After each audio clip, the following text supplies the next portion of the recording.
Everyone, I would like to call to order the August 12th, 2025 council meeting to order, and I'll ask the clerk to please call the roll. Mrs. Walden. Here. Dr. Lee. Here. Ms. Shinholster. Here. Mr. Reynolds. Here. Ms. Mapp. Here. Mr. Chambers. Here. All right, we do have a quorum present, and we can continue with the meeting. If you will, please stand and join me in the prayer and then the Pledge of Allegiance.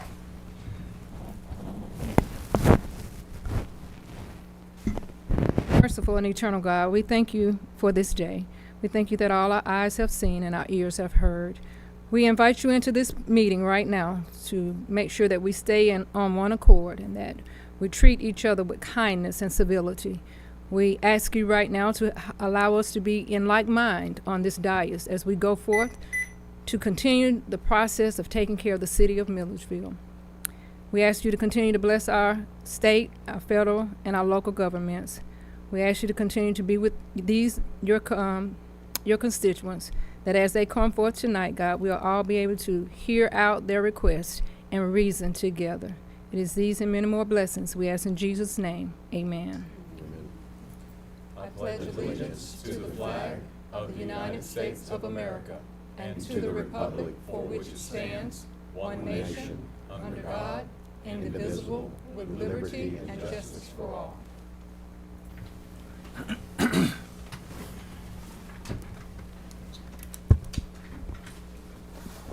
right, so at this point in the meeting, we're going to move on to our public comments. And let me read just a little portion here for you all to conduct yourselves accordingly, according to the public comment announcement. Citizens wishing to speak during the city council work session must complete all areas of this form. If you do not sign up to speak prior to the start of this meeting, you will not have an opportunity to speak. Citizens are not allowed to speak openly during the meeting unless first recognized by the presiding officer, typically the mayor. When the presiding officer calls their name, citizens may speak for no more than 3 minutes. Citizens who attend the meeting as a part of a group may not give their time to another member of the group. The presiding officer may stop the person from speaking if the remarks or gestures are profane, abusive, inflammatory, or otherwise offensive. Persons who refuse to stop speaking at the direction of the presiding officer may be escorted from the meeting by a law enforcement officer at the request of the presiding officer. A maximum of 5 citizens will be allowed to speak during any single meeting. Speaking opportunities are first come, first served. So the first person on the request tonight will be Mr. Gene Hurt. Mr. Hurt, will you come up to the podium and please state your name and address for the records? My name is Gene Hurt. I live at 178 Fraser Drive. Hold on 1 second for Okay. Mr. Griffin, are you running a clock over there? I am. Okay, Yes, thank you. Okay, go ahead. Okay. I came here today to speak on the behalf of the citizens of the south side of town. And I look at y'all as city members of Milledgeville. You all have the opportunity to draw a line on the south side of town. We don't. We don't care about a line. We care about our side of our community. We care about the safety, the upkeep, and the economical growth over there. On the north side of town, I look over there, came in today, it's 2 or 3 more buildings or businesses going up. Nothing on the south side of town. Roads are garbage. Lights are garbage. Safety is garbage. Y'all put a park over there about as wide as this table and think we're supposed to be cool with that. That ain't cool at all. I mean, if you look at some apartment buildings they falling in, houses falling in, if you go on the north side of town, y'all make them clean that up or y'all fine them. We want that same right. We want our property to increase in value the same way they do on the north side of town. All over the country, property values is going up. Ours are staying at the same place. Why? Crime, no economic growth. And I leave home sometime at 1 a.m. in the morning, cops are sitting in one spot. We pay them to patrol. They burning gas, sitting on their phone, waiting for crime to happen. By then, crime is gone. People can tell on Facebook where a cop at. When you look in the newspaper, they trying to solve a crime. You can stop a crime by riding around, patrolling like getting paid to do.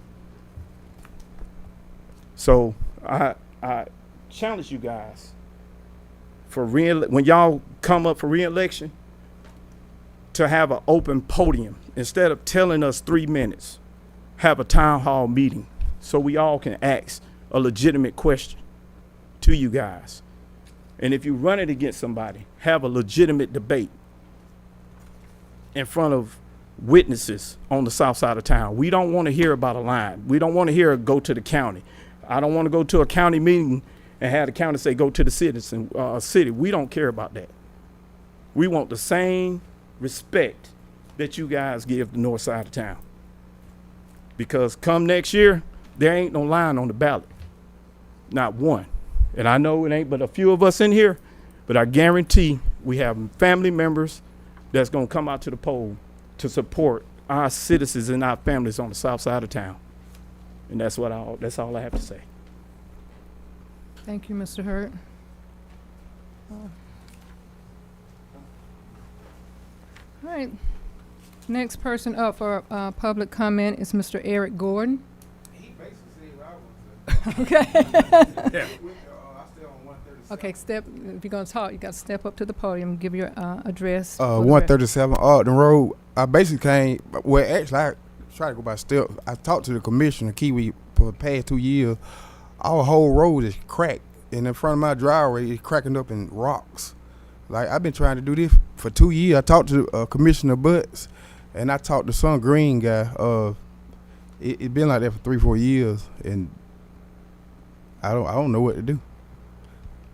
So maybe y'all can give me a solution to what step to take to get the road paved. Like I said, basically what Gene's saying, like the south side is overlooked for years, and something need to be done about it.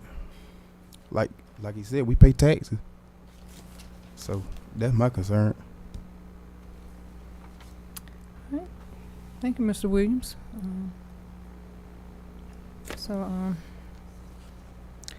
We do want you all to know we're taking in what you're saying tonight to us, and council will get back and talk openly about your concerns that you're bringing to us tonight. I do want to say this, and I'm going to refer to Mr. Jordan. When we talk about lines, because I hear you loud and clear, Mr. Hurt, the state pretty much regulates city-county lines. Am I correct on that? Or maybe you want to help me out with that? Well, our city-county lines are established. Okay. So, They're not the most simplistic of right, lines. right. There's a lot of confusion as to where those lines are. Mm-hmm. But, you know, the corporate limits of the city of Milledgeville has this governing body, Mm-hmm. and obviously the entire county, particularly the unincorporated area, has the Board of Commissioners. So, And we both have different code enforcements on the different lines. The county has different than what we have on the city side as well. that is correct. And we Okay, so, Madam Mayor, are we allowed to? Well, say we'd rather not. I would rather us not, unless it's Mr. Jordan or Mr. Griffith, but if you want, if it's okay, Mr. Jordan. That's fine. I'll leave that alone there. Ma'am. You're the Mayor Pro Tem. Go ahead and speak your point. Well, I think that that's just my opinion, when someone come to address us with an issue, we want them to know that we are concerned about their issues. But when I heard Mr. Hurt say something about lines and that you don't care about lines, unfortunately, lines are what we live within when we talk about boundaries and what the city can or cannot do outside of those boundaries. There are laws that govern what we can and cannot do, as well as what the county can and cannot do inside the lines.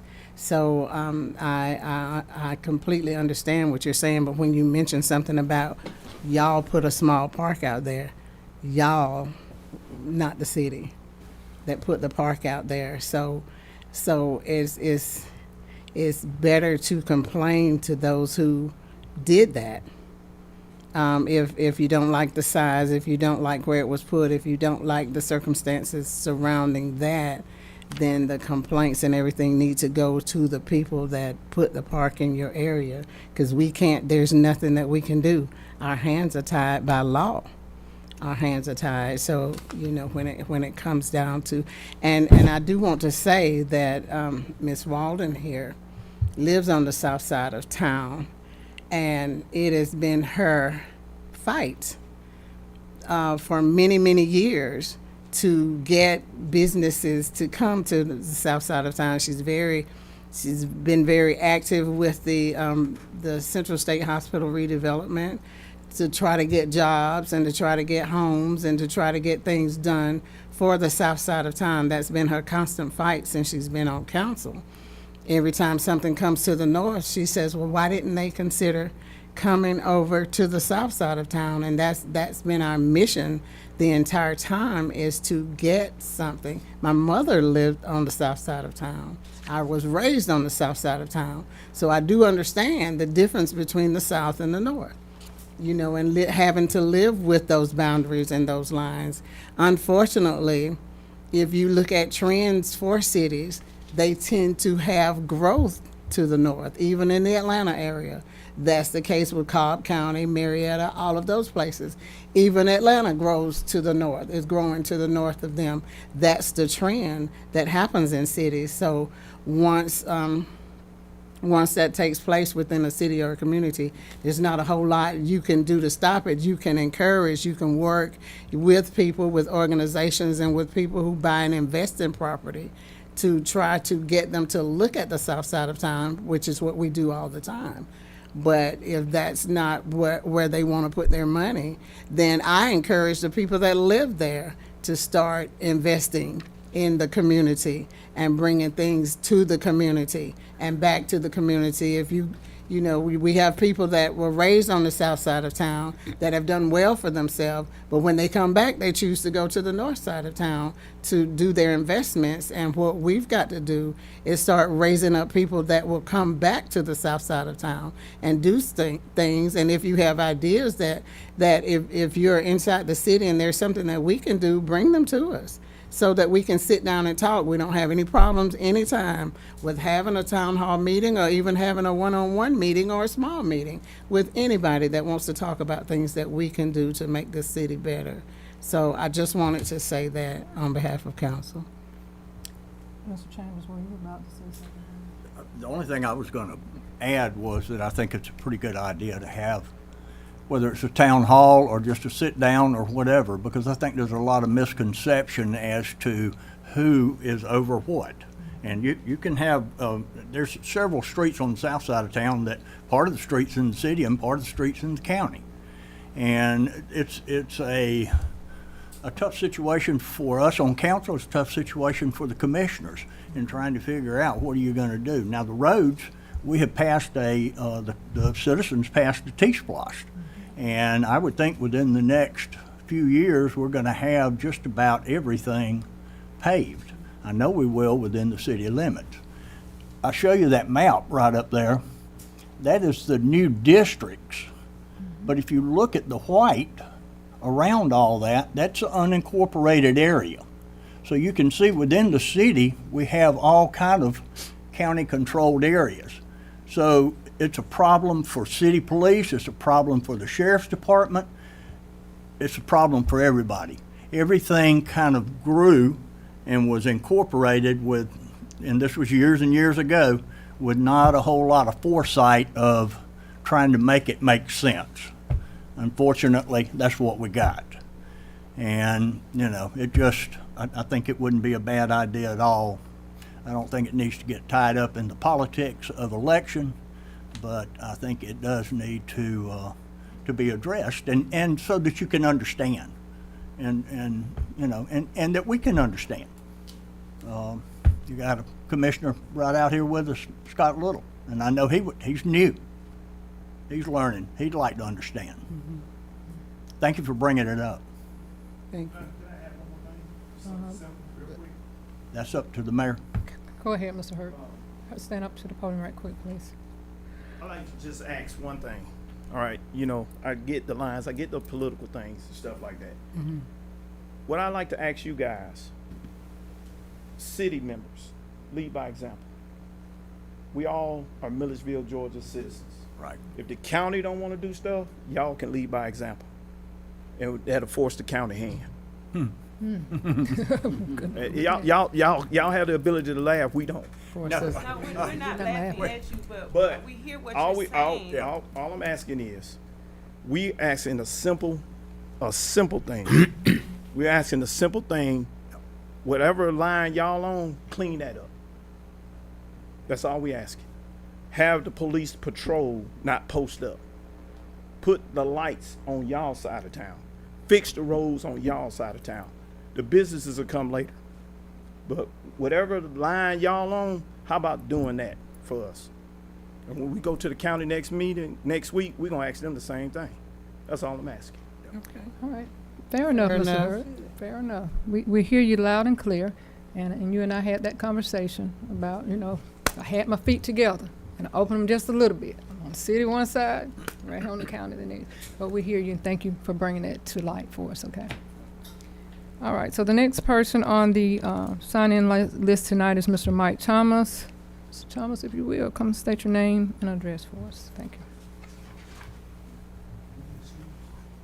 If you would like, yes. Oh, what did he say? I'm Michael Thomas, and I live at 126 Emmanuel Harris Road in Baldwin County.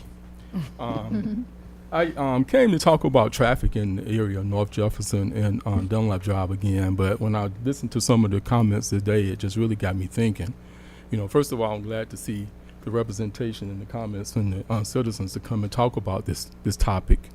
I live in the county, but we are impacted by what happens in the city. And I think what this whole common thing is that, you know, we are one. You know, you got Milledgeville, you got Baldwin County, but, you know, people who drive up and down North Jefferson Street, and that, I understand, that's the city.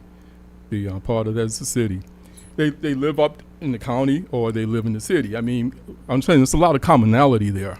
And we're going to have to work together and try to solve some of these problems. Mine is related to traffic in the area. Like I say, we live off Emmanuel Harris Road. They just built a large apartment complex in the back, one way in, one way out, poor planning. That's another issue. But you got an influx of people coming in and coming out of there, getting on North Jefferson Street. North Jefferson Street speed limit is 55 miles an hour, which, you know, back in the day, I mean, 50 years ago, I could see that. And cars come careening down the highway into the city where the speed limit drops to 45.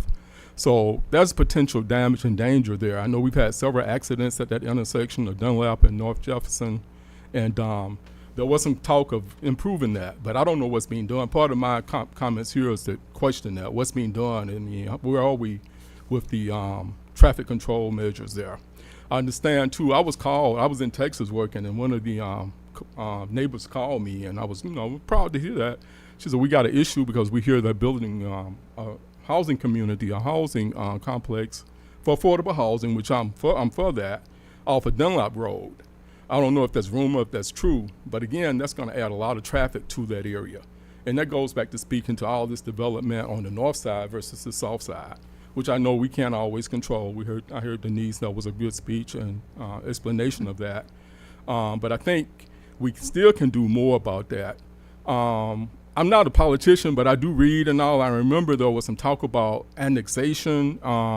There's a lot of areas around the city that are counties. You can't tell whether you're in the city or you're in the county. I think more can be done to kind of delineate that.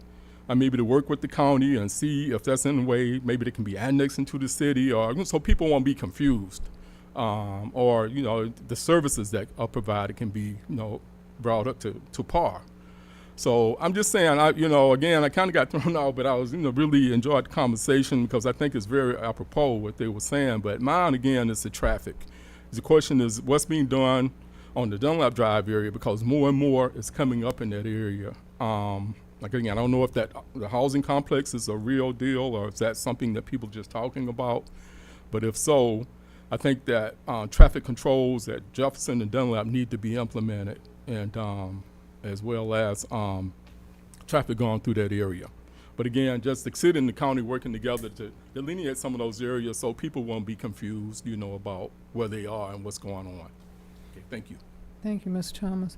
And we are working, Mr. Thomas, as far as the traffic flow of the north side, both ways. And we have something going right now with the county, as far as the roundabout is still in discussion.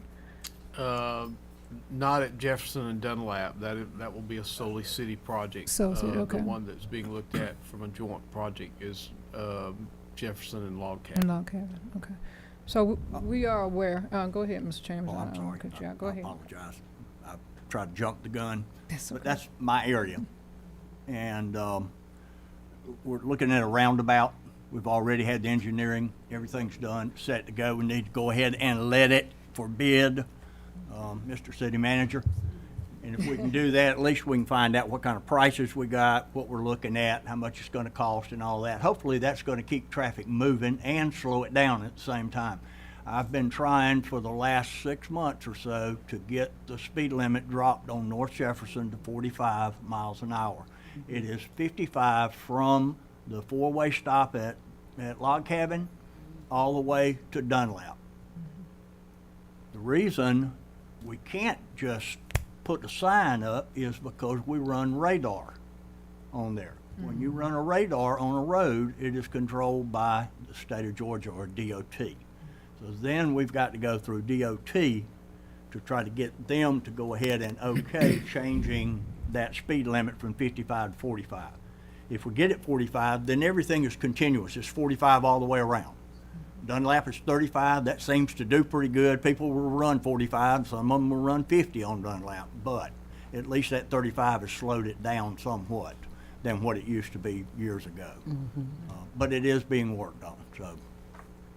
So hopefully it'll be something that'll be better soon.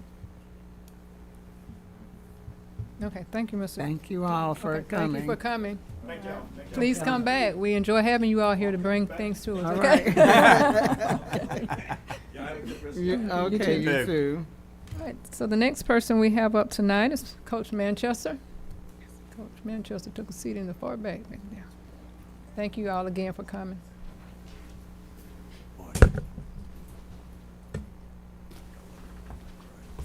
Good evening. Appreciate you all giving me the opportunity to start to feel like Groundhog Day, and this time comes faster and faster every year. I swear we were just here, and I hope I don't mess this up because it has been General Caldwell, but on behalf of Major General Terry McKenrick, our new president, and the GMC community, appreciate you all letting us be here today. I'm Rob Manchester, the athletic director and and head coach, but here to promote once again and invite you all. We have some flyers here for you. For our Meet Your Bulldogs event next Thursday, the 21st, at 5 o'clock out there on the campus and at Davenport Field.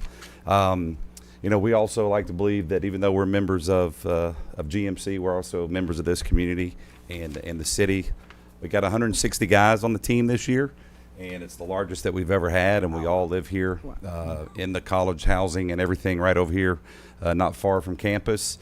Our guys are going out and spending their dollars and doing everything in the community, but we also appreciate all the support that Milledgeville gives us. We feel like we're Milledgeville's junior college football team, and we hope to make everybody proud, and those guys are doing a really good job, and just wanted to come out and invite you all to that event. I know some of you may have family members and stuff to go to GMC, but even if you don't, we'd love for you to come out, come to any game, just let us know.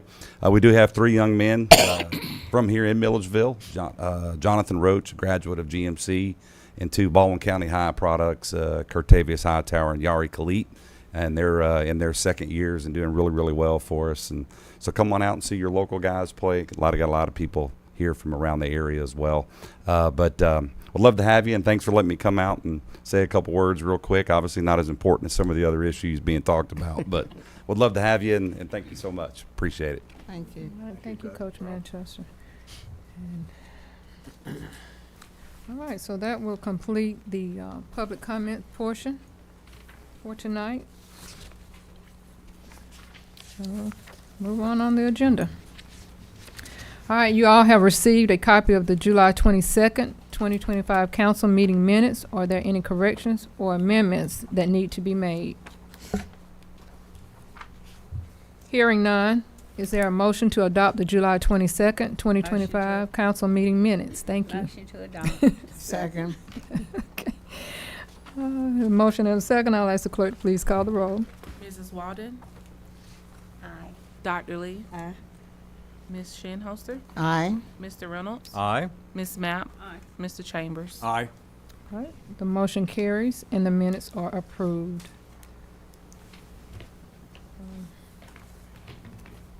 So under the mayor's comments tonight, I want to bring some things to light again tonight.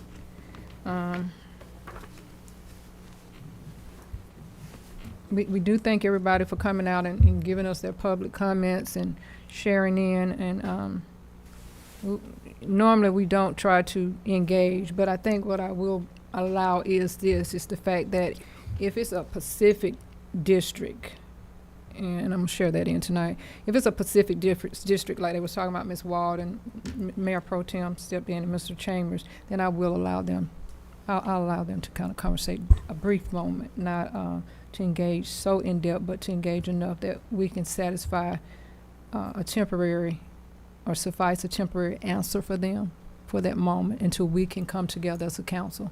Because the mayor and council do have to come back together and talk about the comments that they've made that they want to see done. The other point I'm going to bring up tonight, and it's not really on the agenda, but I'm going to yield a few minutes to Mr. Reynolds tonight. In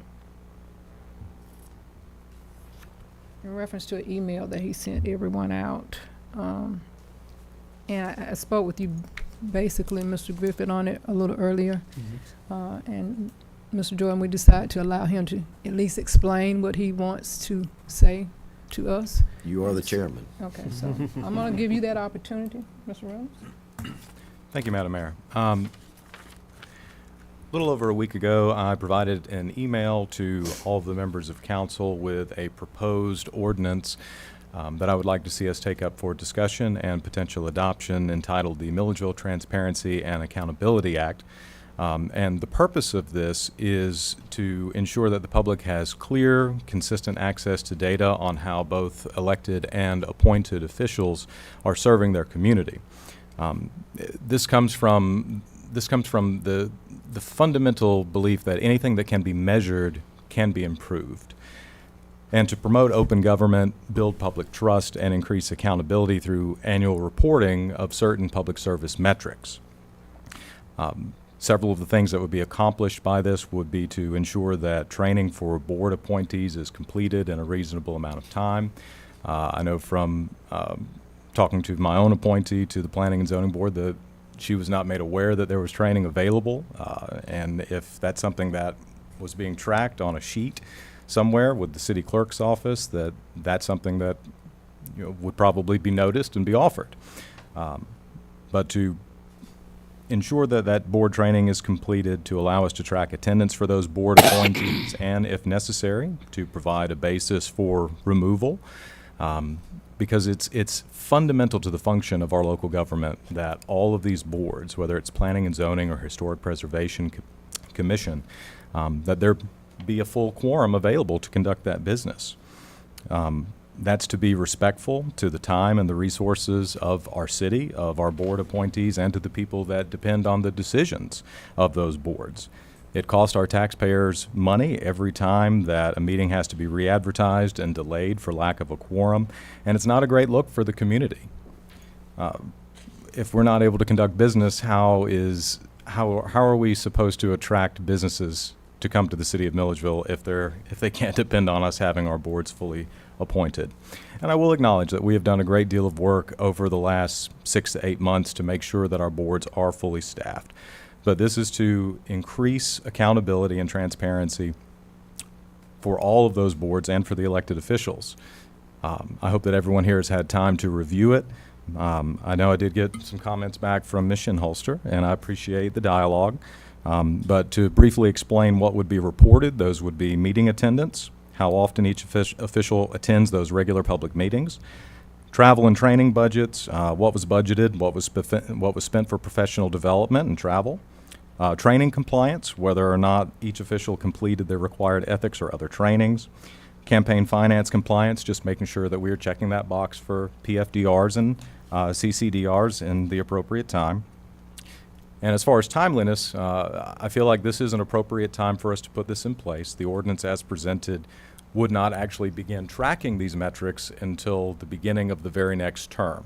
So this would not apply, this would not look back at anything that's being conducted under this council. This would only set the bar higher for the next council that comes in. These reports would be completed to cover the previous year by no later than March of the following year. So if this were adopted, the first report would be published March the 1st of 2027 and cover activities from next calendar year. These would be available online on the Milledgeville city website, printed and available at City Hall and upon request from the city clerk's office.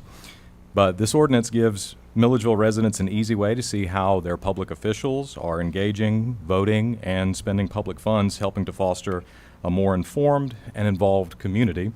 And I hope that this body would consider taking this up as an addition to our existing ethics ordinance and our intent to be a city that is transparent in conducting public business. All right, thank you, Mr. Reynolds. Anybody want to make any comments to that he brought up tonight, or the point he raised tonight? If not, we'll move on. Ms. Shinhouser, did you want to, since you replied? I have nothing to say. Okay, go ahead, Dr. Lee.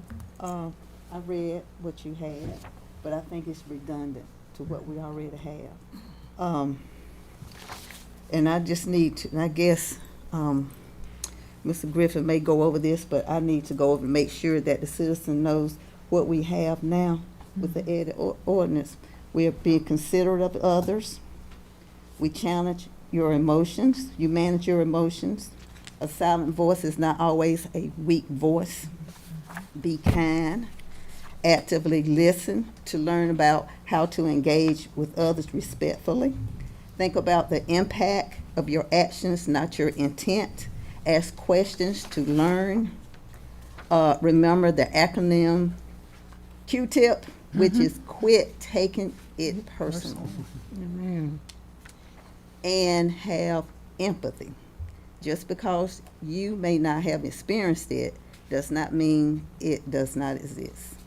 All right, so I think we already have something that is in place, and I just don't see any reason to, for me, and I'm just speaking for me, to implement your ordinance. That's me. Dr. Lee, I can certainly respect your position on that. I think that there's something to be said about the comfort of the status quo, and to believe that we're doing everything that we can to be transparent. But in my own experience with trying to find information relating to even my own service, I realized how incredibly difficult it was to come up with concrete data. For the average citizen to be able to get a quick glance at their elected or appointed officials and how they are serving their community, it's very difficult. You'd have to go through open records requests. You have to understand that process, be able to either come to City Hall to make those requests from the city clerk, or to be able to send those requests electronically. This, I think, saves a great deal of work and effort on behalf of our citizens to get an accurate gauge on our performance. And I think it's worth considering whether or not we want to be a city that raises the standard and is the first to implement a program like this, to raise the bar. And I respect and appreciate your perspective on that, and I appreciate your engagement in this dialogue. Mayor, I said I didn't have anything to say, but Mr. Reynolds, when you addressed, when you first spoke and you were talking about the terms and the process of the ordinance, you spoke more on what the boards need to do and what how we can get the boards trained and everything. But after Dr. Lee made her statement, then now you're coming back and talking about how to measure council. So which one is it that you want to measure? You want to measure board performance, or you want to measure council performance? Because like I told you in my email, Everything that we do is open to the public. It's here, it's open, it's televised, it's recorded, it's put in writing. I don't know what else we need to do. But even if someone checks and keep up with online, whether we are here or not, if they don't know why we're not here, they're not, they could see it online and say, well, I was present 97% of the time, or she was only present 50% of the time. But if I had surgery that required me to be out for a certain amount of time, not that I'm not actively listening and participating online, but the person that's viewing it could measure my score as something incorrectly if they don't really understand the ins and outs. That's where the board communicates with one another, the council communicates with one another, and we know and understand. So when you're talking about measuring performance, what other political organization do you know of that have numbers in place where they can measure performance? Well, let me address your first question, which was in regards to whether or not this would apply to one body or the other. And to answer that plainly, I think what's good for the goose is good for the gander. If this is something that we would apply to our boards, I think that we should be held to the same standard. Of course. And insofar as your concerns about reporting, being seen in a negative light, one of the pieces that was part of the ordinance was that there would be a period of review for any board member or elected official in this case, to be able to make notes in their report. And if there was an extended absence for some reason, that could be noted and included as part of that report. If there are any inaccuracies, that could be contested. That's why there's a 3-month lead window before any such report would be made available, to allow each member of each board and each member of council the time to make any corrections that may be needed or provide any context that may be helpful. To your last point, remind me your last point. I'm sorry, I got lost there at the end. That's okay. We'll discuss it. We will discuss this further. I do look forward to continued discussion of this. I think it again would be something that would be tremendously helpful for the citizens, and again to raise the stand. Now I remember. Is there anyone else that has this? To my knowledge, at this time, there is no one else that has this degree of transparency in effect. I think that we again would be trailblazers and be raising the bar. I would be glad to reach out to the Georgia Municipal Association and see if this is something that other communities perhaps have taken up and adopted. And I appreciate your inquiry. Anybody else? Well, I didn't respond because, like Dr. Lee said, a silent voice is not always a deep voice. I did my homework as well, and I could not find any county. I made several phone calls to find out whether or not the counties or cities are indeed doing what you're asking. No record of that. So that's why I did not comment, because I just don't feel like it's something that we need. When we took an oath to perform, and like the mayor said, there's open records of anything that they need pertaining to where we go, what we do. So I just don't agree with what you're asking at this time. So it is the position of this body that we're doing enough. We're not taking a position right now. It is the position of at least 2 or 3 respondents that we're doing enough. Well, I saw what you sent out, and I saw Ms. Shinhouster's answer, and I agreed with what she had to say, because we have taken measures to be sure that we are transparent, and we were the ones that said we wanted to be on TV when there are others that are not on there. And I think we have gone to great limits to be transparent. And I'll be on here 28 years, and I've never known us to do anything that wasn't transparent. And we have an attorney that makes sure when we go into anything, he gives us advice, and if it should happen, I'm sure he'd stop us. Absolutely. And I'm gonna rest my case. I just do not agree with it. I just don't agree with what you're asking of the council. Well, and again, I respect each of your positions on this, and I appreciate the opportunity to bring this up for discussion. And I would like to say another thing.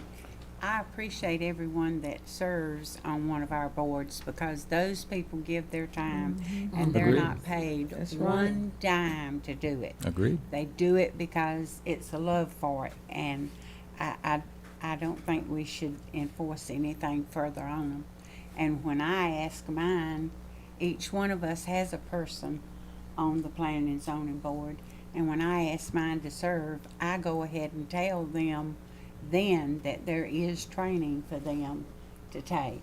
So I think it may be our responsibility to let them know when we ask them that there is training available.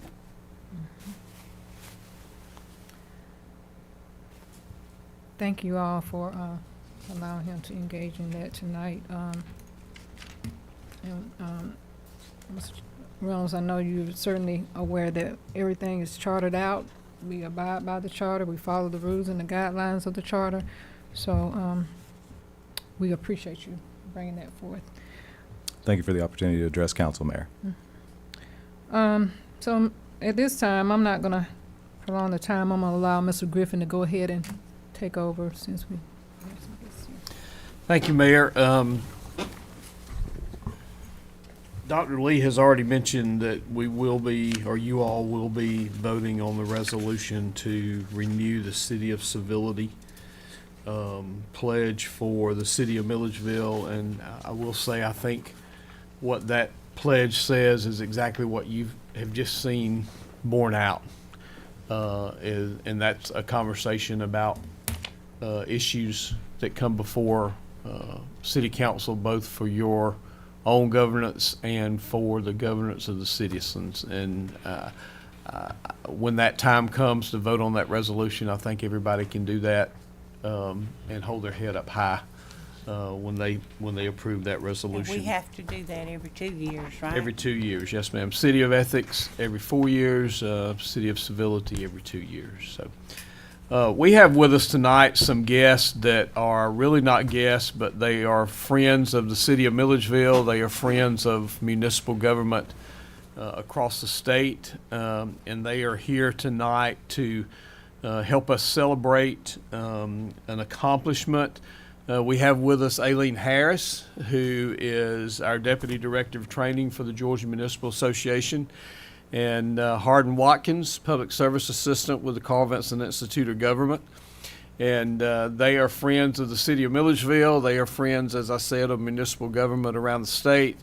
And I would like for them to, as part of my report, to come forward to the podium now and make a presentation.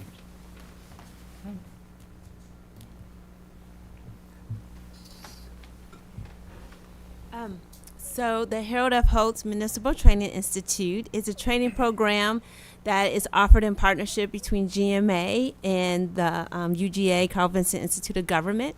And we offer 5 certificate levels.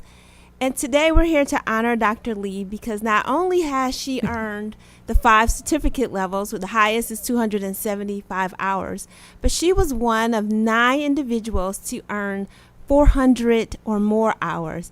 And we think that is a testament to her municipal excellence and commitment to public service and professional development. And we just want to give you a token of our appreciation. I also want to note that Dr. Lee was a longtime municipal training board member, and she was able to give us real-time feedback on our curriculum development. And I think not only does her work benefit the City of Milledgeville and its constituents, but all the elected officials across the state of Georgia. Thank you. Thank you for the opportunity to be with you today. Dr. Lee, it's been a pleasure working with you. I've been at the university about 3 years, so got to meet Dr. Lee. She served on our municipal training board, and as Aileen said, one of our elite members. The 400 Club has 9 members, and she is officially a member of the 400 Club. So we're honored to be with you all today, to be here to present her the award here in Milledgeville, and she's the only one that gets that honor. Everybody else had to pick theirs up in Savannah, but we're bringing this to Dr. Lee because just to express our appreciation to her and her commitment to service and training and excellence in government across the state. Dr. Lee, will you please go up front?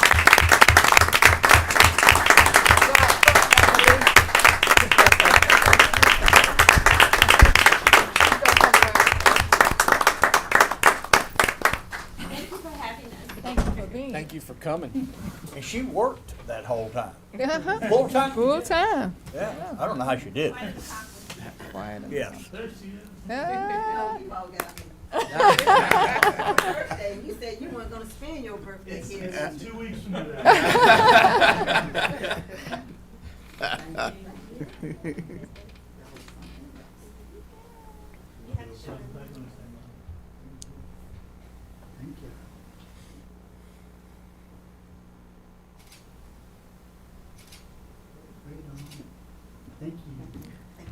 Dr. Lee, we want to see that wonderful award now. Take it out the box. Let us see it and let Mr. Billy get a picture of it. All right, let's see, Mayor, let's see, Mayor. You the ball. I hope it's something, I hope it's something to drink. See? There you go. We're not gonna tell you what's in there. Oh, that's nice. The 400 Club for outstanding commitment to continued education and public service. Georgia Municipal Association, Carl Vincent Institute of Government, University of Georgia. All right. All right.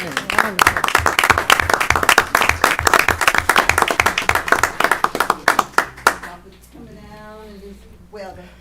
This. Appreciate you. Thank you. No, thank you all. Thank you all for And coming. you all be safe on your travels back, please. Take care. Thank you.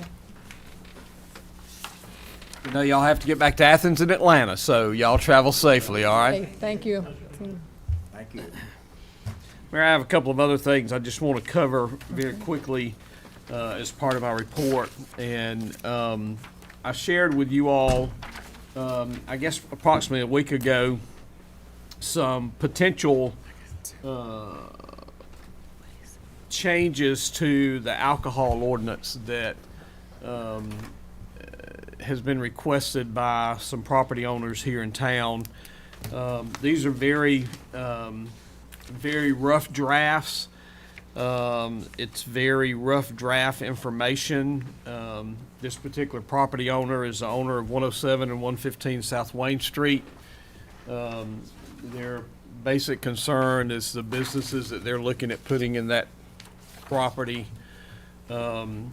probably would not be able to meet the food requirement of necessary for consumption on premise alcohol sales. I put these drafts together and shared them with you all so you all could have an initial look at them.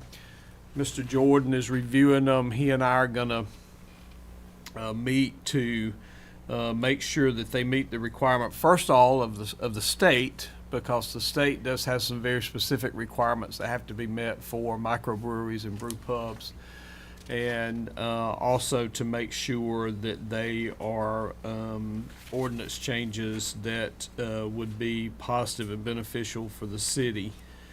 We've had other conversations about alcohol ordinance changes dealing with entertainment districts and other classes of alcohol consumption on premises.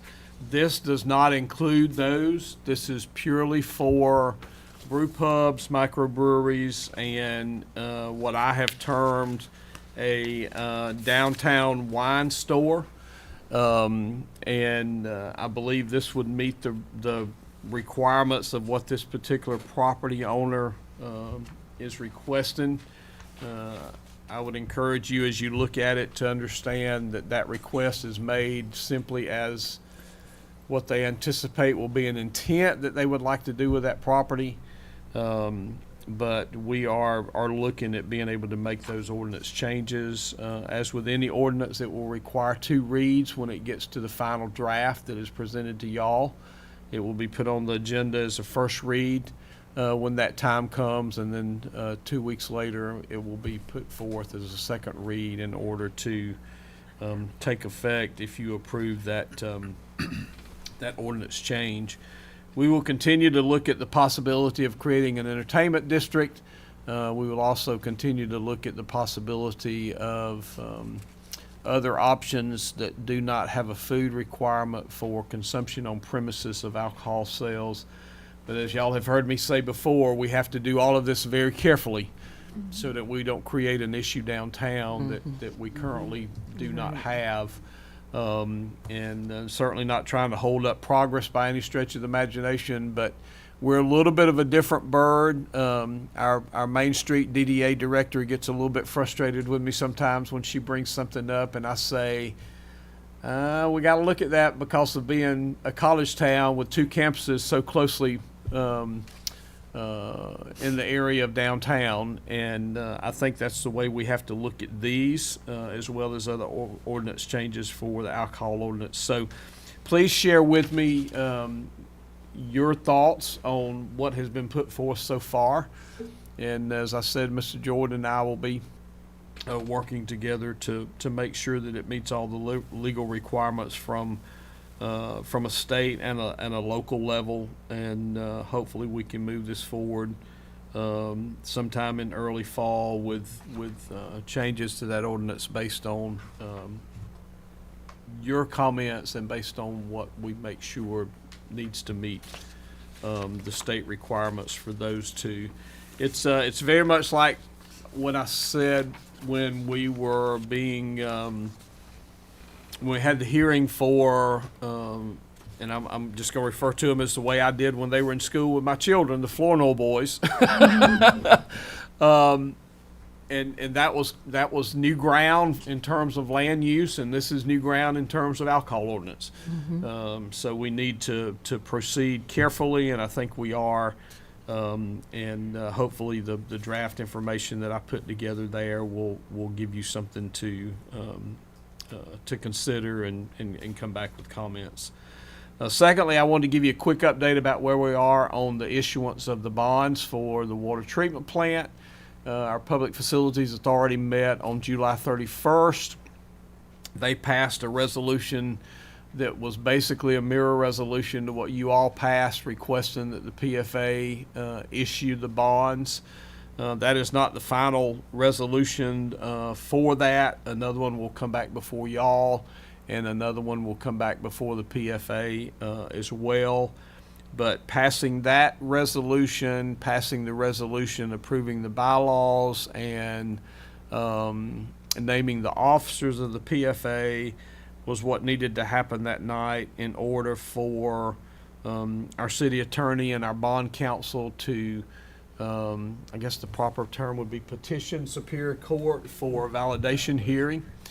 And that has been done. We tentatively anticipate a validation hearing on August 27th at 9 o'clock that morning. Once court confirms that, I will make sure that you all know about that. It will not be necessary for you to be there, but if you want to see the sausage made, you're more than welcome to be there to see what happens in that validation hearing. Once the bonds are validated, as we anticipate they will be, they will then be marketed by Tom Owens and his staff at Raymond James, as he shared with y'all when he spoke at the council meeting. And I hope we will be where we need to be from an engineering and design standpoint, that while those bonds are being marketed, we can also be bidding that project out simultaneously. So hopefully the contractor and the money all comes together at one time, and we can go ahead and get started on that project. As I've shared with y'all, I'm excited about that project. I think there's going to be some really good things in that project that will be good for our water treatment process, as well as the capital improvement in our infrastructure around the city. So I'm looking forward to getting that done. Resolution 2508-33, you may be thinking, haven't we seen this resolution before?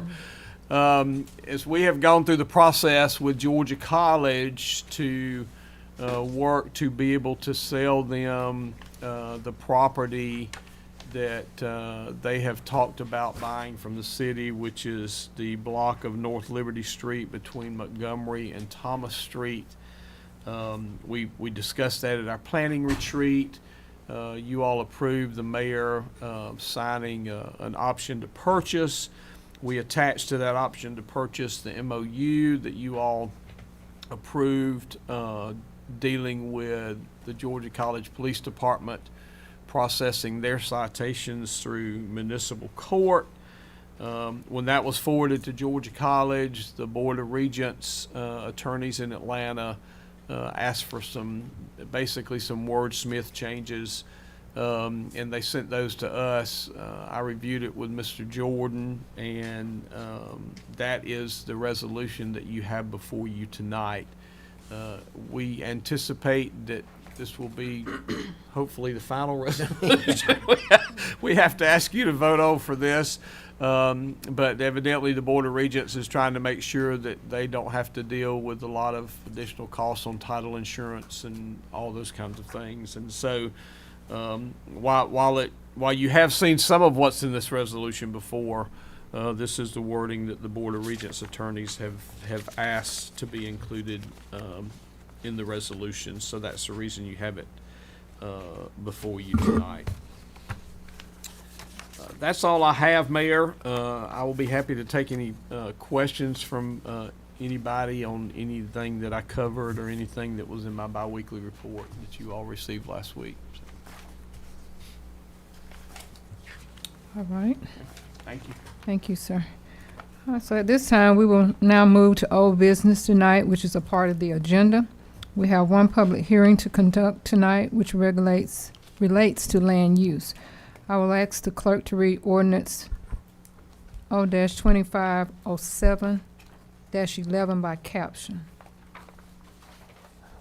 Ordinance 2507-11, conduct a public hearing of an ordinance amending the Land Development Code to allow for special use of property located at 300 East Hancock Street. Property is currently owned by Mike Lohanwala, I apologize if the name is pronounced incorrectly, and zone CC Community Commercial. Applicant desires a convenience store with 6 fuel pumps. Okay. As you all can see from the information in your meeting packet, the applicant has submitted a formal request to withdraw his application without prejudice. Is there a motion to allow the applicant of ordinance O-2507-11 to withdraw the application without prejudice? So moved. Second. All right. Is there any discussion? That would allow a return within 6 months, if I remember correctly. That's but correct. not necessarily. Yeah, not necessarily. Plus, we also, as you know, have a moratorium, a 6-month moratorium. Right. Not on the zoning, but on the issuance of permits, business license, and so forth for convenience stores. So, since this is being requested to be withdrawn, that would now fall into that moratorium. Well, it actually falls into it anyway. Oh, it The does. moratorium is not a zoning moratorium. Okay. It is a business licensing. Right, but I thought because So of the they date. could, arguably, they could get it, present it to be rezoned. It could be rezoned, but they still would not be permitted to get a business license Okay, I got you. for that. Okay. So the zoning business. request could go through. Okay, thank you for clearing that up. All right, I'll ask the clerk to call the roll, please. Mrs. Walden, Aye. Dr. Lee, Aye. Ms. Shinholster, Aye. Mr. Reynolds, Aye. Ms. Mapp, Aye. Mr. Chambers. Aye. The motion is approved. Next, we will consider the new business, which is part of the agenda, and I will ask the clerk to read Resolution R-2508-32 by caption. Resolution 2508-32, pledging to practice and promote civility in the city of Milledgeville. You all have heard the resolution. Is there a motion to adopt? So moved. Is there any discussion? Hearing none, I'll ask the clerk to please call the roll. Mrs. Walden, Aye. Dr. Lee, Aye. Ms. Shinholster, Aye. Mr. Reynolds, Aye. Ms. Mapp, Aye. Mr. Chambers. Aye. Resolution is adopted. I will ask the clerk to read Resolution R-2508-33 by caption. Resolution R-2508-33, a resolution authorizing sale of real property. You have heard the resolution, as well as the information shared by the city manager in this report. Is there a motion to adopt? So move. Second. Is there any discussion? Hearing none, Madam Clerk, please call the roll. Mrs. Walden, Aye. Dr. Lee, Ms. Shinholster, Aye. Mr. Reynolds, Aye. Ms. Knapp, Aye. Mr. Chambers. Aye. The resolution is approved. We have 2 alcohol applications that we need to approve this evening, and I will ask the clerk to present the first application. Applicant Stephanie Moy, on behalf of Sodexo Management, Inc., located at 120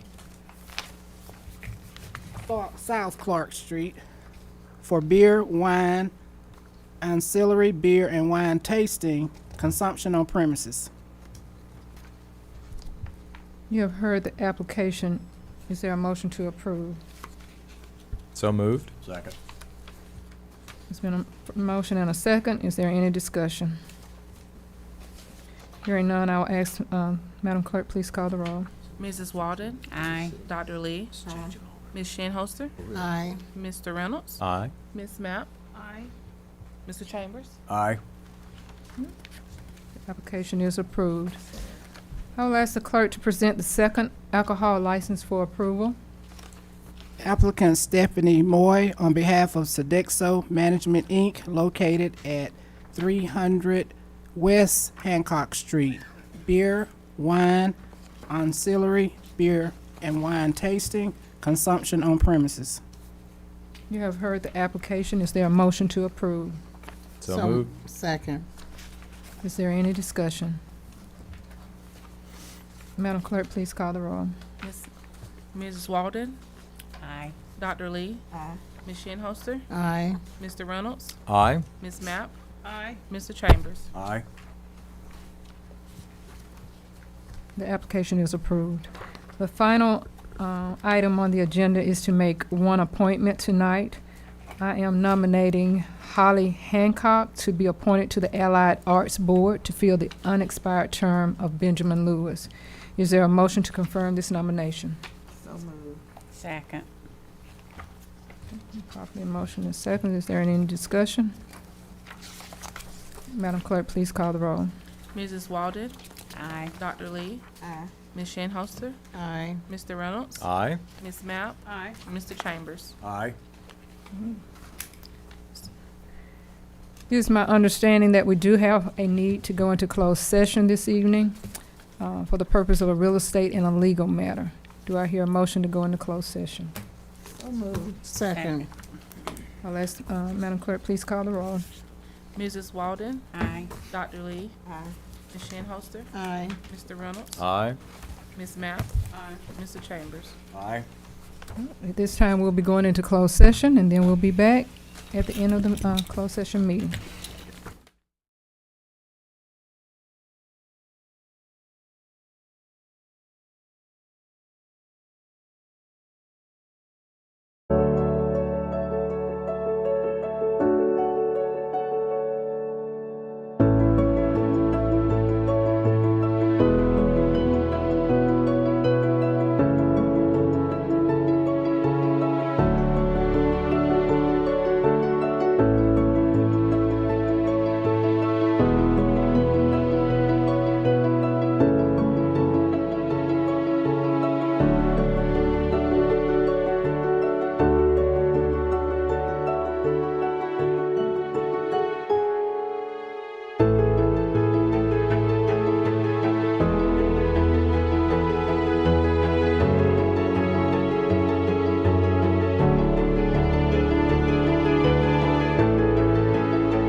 Get them back to you.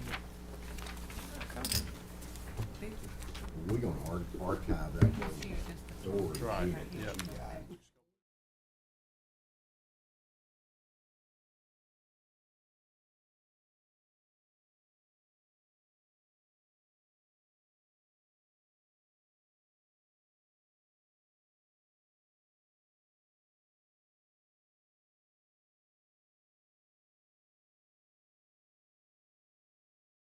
Session. All right, don't bring none this mess. So we've concluded the items on the agenda. Does anyone on council have any questions or comments? Let me recognize our college students here tonight. Yeah, shoot. Hello. Hi, good to have y'all here with us. No particular class, just here, right? Is there a particular class, Mr., what's his name? Wilkinson. Lipston? Wilkinson. Wilkinson's class? Are you representing? No, okay. All right. And remember, we need to open the meeting Oh. up here too. Okay, I'm so sorry. All right, so I need a motion to go back in open session from closed session, please. So moved. Second. A motion and a second, so clerk, please call the roll. That's what we did. Mrs. Walden. Aye. Dr. Lee. Aye. Ms. Shinholster. Aye. Mr. Reynolds. Aye. Ms. Mapp. Aye. Mr. Chambers. Aye. Okay. All right, so this concludes the items on the agenda. Does anyone have any on council have any questions or comments? All right, there being none, is there a motion to adjourn? Motion to adjourn. Second. Madam Clerk, please call the roll. Mrs. Walden. Aye. Dr. Lee. Ms. Shinholster. Aye. Mr. Reynolds. Aye. Ms. Mapp. Aye. Mr. Chambers. Aye. Chambers. Meeting adjourned.